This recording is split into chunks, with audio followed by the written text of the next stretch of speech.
మీ business ఏదైనా మీ ఊర్లో promotion చేయాలంటే అది సుమన్ టీవీతోనే సాధ్యం. ఇప్పుడే సంప్రదించండి. అందరికీ నమస్కారం. ఈ నెల 11వ తేదీ ప్రకాశం జిల్లా పొదిలిలో మా ప్రియతమ నాయకులు వైఎస్ఆర్ కాంగ్రెస్ పార్టీ అధ్యక్షులు మాజీ ముఖ్యమంత్రి వర్యులు శ్రీ వైఎస్ జగన్మోహన్ రెడ్డి గారు పొగాకు రైతులకు అండగా రైతాంగం యొక్క సమస్యలు తెలుసుకొని వారికి మద్దతు ధర కోసం పోరాటం చేయాలని, అలాగే రైతులు పండించినటువంటి పొగాకుని మొత్తం త్వరితగతిన కొనుగోలు చేయాలి అనేటువంటి దృక్పథంతో ప్రభుత్వ అధికారుల దగ్గర నుండి అనుమతి తీసుకొని ఈ కార్యక్రమం ఏర్పాటు చేసుకోవడం జరిగింది. ఈ సందర్భంగా ఆ రోజు జరిగినటువంటి వివరాల గురించి సోదరుడు మార్కాపూరు శాసనసభ్యులు శ్రీ కందుల నారాయణ రెడ్డి గారిని నేను కొన్ని విషయాలు అడగదలుచుకున్నాను మీడియా ద్వారా. మొదటిది, గౌరవ మాజీ ముఖ్యమంత్రి వర్యులు జగన్ గారు పొదిలి వస్తున్న సందర్భంగా ఎన్ని వేల మంది వస్తారు అనేది పోలీస్ అధికారులకు కానీ మీకు కానీ తెలియని విషయమా?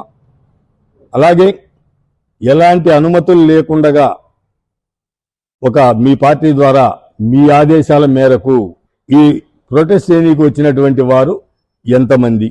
వచ్చిన వాళ్ళు అన్ని వేల మంది యొక్క అభిమాన నాయకుడు అక్కడికి వచ్చింటే ఆ అభిమాన నాయకుడిని దూషిస్తూ, ఈ బుడగలు వేస్తూ, నీళ్ల బాటిల్ వేస్తూ రెచ్చగొట్టే విధంగా చేసుకుంటా పోయింది వాస్తవమా కాదా?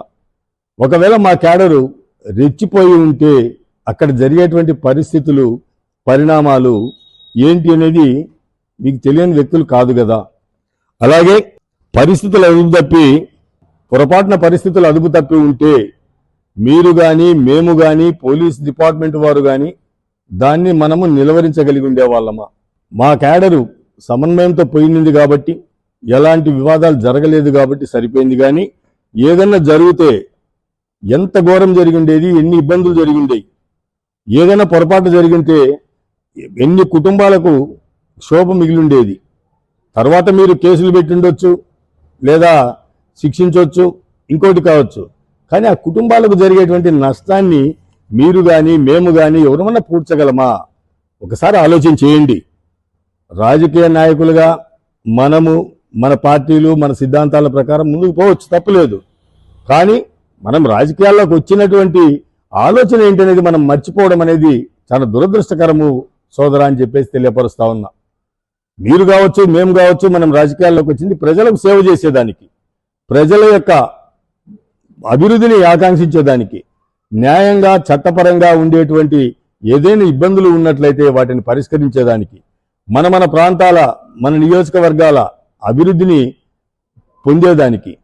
అంతేగాని ప్రజలు ఏమైనా పర్వాలేదు, మాకు కేవలం రాజకీయాలే మనకు అవసరం, శవాల మీద చిల్లరేరుకునేలాగా మనుషులకు ఇబ్బంది జరిగినా పర్వాలేదు, ప్రాంతాలకు ఇబ్బంది జరిగినా పర్వాలేదు అని చెప్పేసి మీరైనా మేమైనా భావించడం అనేది సమంజసం కాదు. నేను ఒకటే మీకు విజ్ఞప్తి చేస్తా ఉన్నా, ఇప్పటికే ఈ కార్యక్రమం కోసం వచ్చినటువంటి వేలాది మందిలో నాకున్న సమాచారం ప్రకారం 35 నుండి 40 మంది మీద కేసులు బనాయించినారు. వాళ్ళ నిజంగా తప్పులు చేసిన వాళ్ళు ఉంటే బనాయించినా పర్వాలేదు.